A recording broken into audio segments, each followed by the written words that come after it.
നീ ഒരു മനുഷ്യനാണോ അതോ റോബോട്ടാണോ എന്ന്. വെബ്സൈറ്റുകൾ നമ്മളെ കൊണ്ട് ട്രാഫിക് ലൈറ്റും ബസ്സും സെലക്ട് ചെയ്യിക്കുന്ന ഈ ക്യാപ്ചയ്ക്ക് പിന്നിൽ ലോകത്തിലെ ഏറ്റവും വലിയൊരു സുരക്ഷാ രഹസ്യമുണ്ട്. വെൽക്കം ടു സീക്കോ ഒഫീഷ്യൽ ഷോ ഡെയിലി പഞ്ച്.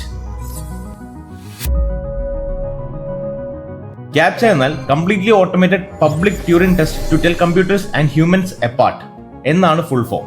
സംഭവം നടക്കുന്നത് 2000-ൽ അമേരിക്കയിലെ കാർണിഗി മെലൺ യൂണിവേഴ്സിറ്റിയിലാണ്.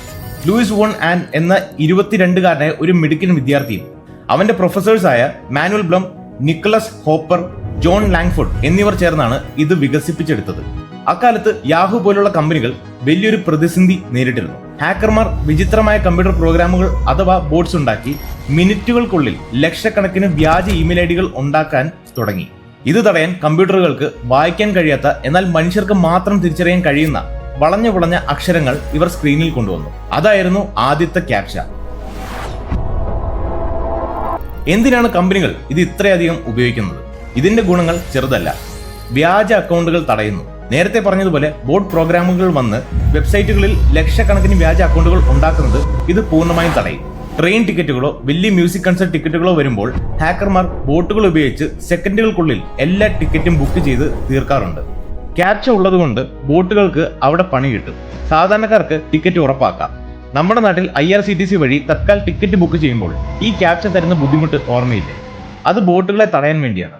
സ്പാം കമന്റ്സ് തടയുന്നു. ബ്ലോഗുകളിലും യൂട്യൂബിലും വന്ന് ലക്ഷക്കണക്കിന് പരസ്യം കമന്റുകളിൽ അടിച്ചുവിടുന്ന ബോട്ടുകളിൽ നിന്ന് വെബ്സൈറ്റുകളെ ഇത് സംരക്ഷിക്കുന്നു. ഇനിയാണ് ഈ കഥയിലെ ഏറ്റവും വലിയ ട്വിസ്റ്റ്. ലൂയിസ് വോൺ ആൻഡ് പിന്നീട് ഇതിന്റെ അഡ്വാൻസ്ഡ് വേർഷനായ റീക്യാപ്ച കണ്ടുപിടിച്ചു. അത് പിന്നീട് ഗൂഗിൾ വിലയ്ക്ക് വാങ്ങി.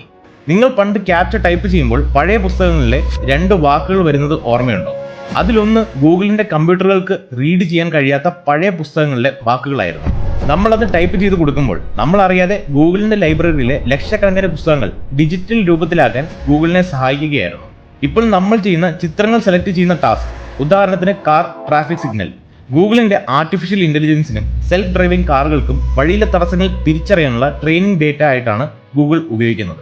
അതായത് നമ്മൾ മനുഷ്യനാണെന്ന് തെളിയിക്കുന്നതിനൊപ്പം ഗൂഗിളിനെ നമ്മൾ ഫ്രീ ആയി സഹായിക്കുകയും ചെയ്യുന്നു.